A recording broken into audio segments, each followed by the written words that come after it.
අධ්‍යාපනය කියන ඉතා වැදගත් සමාජ විද්‍යාත්මක මානව විද්‍යාත්මක විශේෂ ශාස්ත්‍රයක්. මේ මාධ්‍ය අධ්‍යයනය මේ ලෝක මට්ටමින් ගත්තොත් ඇත්ත වශයෙන්ම මේක ආරම්භ වෙන්නේ මීට අවුරුදු 150 විතර එහාදී ඇත්ත වශයෙන්ම. නමුත් මාධ්‍ය කියන ක්‍රියාකාරීත්වය කියන්නේ සංඝාතික මාධ්‍ය කියන ක්‍රියාකාරීත්වය මීට අවුරුදු 400 කට තමයි 1600 ගණන් වල තමයි බිහි වෙන්නේ. බිහිලා සීවස් ගණනක් ගියාට පසු තමයි මේ මාධ්‍ය අධ්‍යයනය කියන එක ආරම්භ වෙන්නේ. යුරෝපීය ඇමරිකා එක්සත් ජනපදය ආදී පදනම් කරගෙන ලංකාවට මේ මාධ්‍ය අධ්‍යාපනය ලංකාවේ මාධ්‍ය විශේෂයෙන්ම මේ භාෂා තුනෙන්ම කතා කරන මාධ්‍ය බොහෝ විට මේ ප්‍රයාප්ත වෙන පටන් ගන්න 1860 ගණන් වලින් පසුව කියන්නේ ඉංග්‍රීසි සිංහල දෙමළ ආදී භාෂා ත්‍රිත්වයෙන්ම යනු ලංකාව තුලත් මාධ්‍ය ක්‍රියාකාරීත්වය පටන් ගන්නවා. මාධ්‍ය අධ්‍යාපනය ලංකාව තුල ආරම්භ වෙන්න පටන් ගන්න 960 දශකයේ අවසානයේ සහ ඒ වගේම 70 දශකයේ වෙනකොට තමයි මූලික පදනම සකස් වෙන්නේ. මේ මාධ්‍ය අධ්‍යාපනය අනිත් ක්ෂේත්‍රත් එක්ක බලනකොට වඩාත්ම තාරුණ්‍යයේ පසු වෙන විශේෂ ශාස්ත්‍රයක් විශේෂ අධ්‍යාපන ශාස්ත්‍රයක්. මේ මාධ්‍ය අධ්‍යාපනය මම හිතන්නේ අද අපි වැද්දොත් මේක බටහිර ලෝකේ වර්ධනය වෙලා බිහි වෙලා පසුව ශ්‍රී ලංකාව වැනි සංවර්ධන වෙමින් පවතින රටවල් වලට මේක ව්‍යාප්ත වෙන දෙයක්. ඒ නිසා මේ මාධ්‍ය අධ්‍යාපනයේ විවිධ විශේෂතා හැම රටකම අඩු වැඩි වශයෙන් අපිට දකින්න ලැබෙනවා.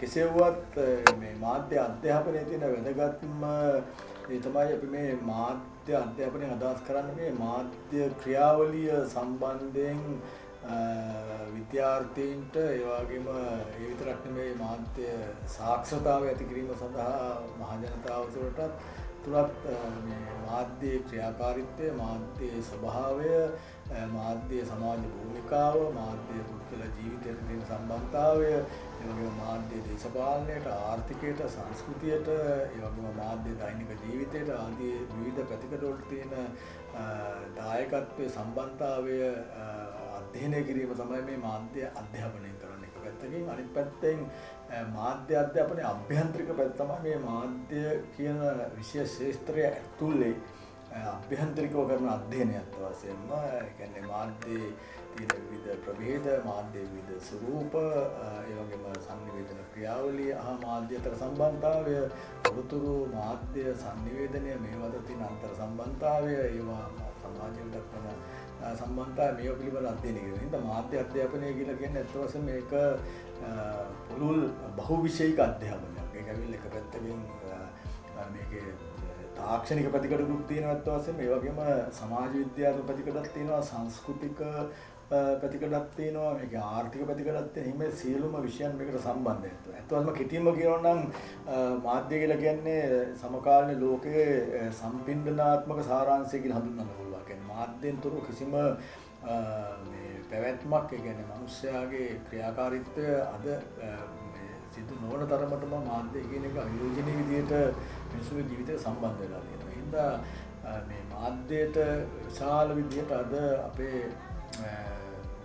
සමාජය තුළ වුණත් තරුණ පරපුර තුළ වුණත් විශාල උනන්දුවක් තියෙනවා. ඊට පස්සෙන්ම මාධ්‍ය පිළිබඳ ඒ කියන්නේ එක පැත්තකින් මාධ්‍ය හදාරන්නේ වක්කලට අපි ගත්තොත් අද පාසල් මට්ටමේ තියෙනවා, විශ්වවිද්‍යාල මට්ටමේ තියෙනවා, ඊට අමතරව විවිධ තියෙනවා විවිධ පාඨමාලා 100,000 ගණනක් රටට පුරා පැතිරලා තියෙනවා. ඒ හින්දා අනිත් විෂයන් එක බලනකොට මාධ්‍ය ඉතාමත්ම එක පැත්තකින් අර ඒක අධ්‍යයනය කරන මෙච්චර පෙළඹෙන්නට හේතුවක් ඒකේ තියෙන ආකර්ෂණීය භාවය, ඒක තමන්ගේ පෞරුෂයත් එක්ක සම්බන්ධ විෂයක් විදිහට මේ ශ්‍රේෂ්ඨ විදිහට පෙනී යන එක.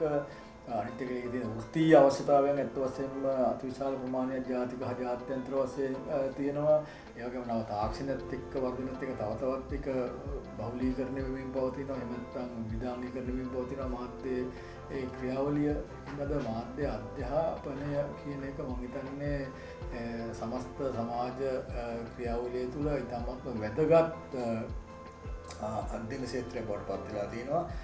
නමුත් මම සලකන එකක් ඇත්ත වශයෙන්ම අපේ රටේ මේ මාධ්‍ය අධ්‍යාපනය පිළිබඳ පහුගිය මීට දශක 2-3කට කලින් ඇත්ත වශයෙන්ම පැවතුනේ ඉතාමත්ම ඉතිහාසික ඒ වගේම තාක්ෂණික වශයෙන් නැඹුරු වෙච්ච මාධ්‍ය ඒ කියන්නේ සවිස්තරාත්මක මාධ්‍යගේ නැර දැක්වීමක් අධ්‍යාපනය. නමුත් වචනේ පරිසමාර්ථාර්ථයෙන්ම මේ 21 වෙනි සියවසේ ඇතිවෙච්ච තත්ත්වයන් එක්ක මේ මාධ්‍ය කියන එක පිළිබඳව විවිධ විෂය පරාසයන් තුල ඉඳන් විග්‍රහ කිරීම. ඒ කියන්නේ සමාජ විද්‍යාත්මකව, ආර්ථිකව, දාර්ශනිකව ආදී ඒකත් එක්ක ගිහිල්ලා මේ මාධ්‍ය අධ්‍යයනය කිරීම ආරම්භ වුණේ මීට දශක 3කට විතර කලින් කිව්වට වරදක් නැහැ. ඒක තමයි පුළුල්ම භාවිතය ඇත්ත වශයෙන්ම. ඊට පෙර මාධ්‍ය හුඟක් වෙලාවට ලඟු වෙලා තිබුණා ඉතිහාසයට, තාක්ෂණයට ආදී ඒ සවිස්තරාත්මක ගෙනහැර දැක්වීම වලට ඇත්ත වශයෙන්ම. වර්තමානයේ වෙනකොට මම හිතනවා මාධ්‍ය කියන එක සමස්ත සමාජ ක්‍රියාවලියේ සමාජ පැතිකඩේ එක සංකීර්ණ පැතිකඩක් ඇත්ත වශයෙන්ම. ඒක අධ්‍යයනය කිරීම සඳහා විවිධ දාර්ශනික, සමාජ විද්‍යාත්මක සහ ඓතිහාසික ප්‍රවේශයන් අනුගමනය කරමින් මේ මාධ්‍ය හා සමාජය අතර තියෙන සම්බන්ධය, මාධ්‍ය හා පුද්ගලයා අතර තියෙන සම්බන්ධය, ඊට පස්සේ මාධ්‍ය හා සංස්කෘතිය, මාධ්‍ය හා දේශපාලන ක්‍රියාවලිය, මාධ්‍ය හා රාජ්‍ය බලය අතර සම්බන්ධය ගැන අධ්‍යයනය කිරීම මේ යුගයේ තමයි ලංකාව තුළ මම හිතන්නේ පුළුල් විදිහට දිගහැරමින් පවතින. ඒක මම හිතන්නේ ඉතා වැදගත් සම්දිස්ථානයක් වෙනවා ලංකාවේ මාධ්‍ය අධ්‍යයන ඉතිහාසයේ අලුත් යුගයක්, අලුත් ආරම්භයක් වෙනවා. ඒ වශයෙන්ම ඒ අධ්‍යයනය කිරීමෙන් තොරව අද මම හිතන්නේ අපේ රටේ කිසිම සමාජ, දේශපාලන, ආර්ථික, සංස්කෘතික ප්‍රපංචයක් තේරුම් ගැනීමට නොහැකි තරමටම මේ මාධ්‍යයේ සම්බන්ධතාවය ඒ තරමටවත් වර්ධනය වෙනවා. එහෙනම් මාධ්‍ය අධ්‍යාපනය කියන එක ඇත්ත වශයෙන්ම අද ජීවනමය අවශ්‍යතාවයක් බවට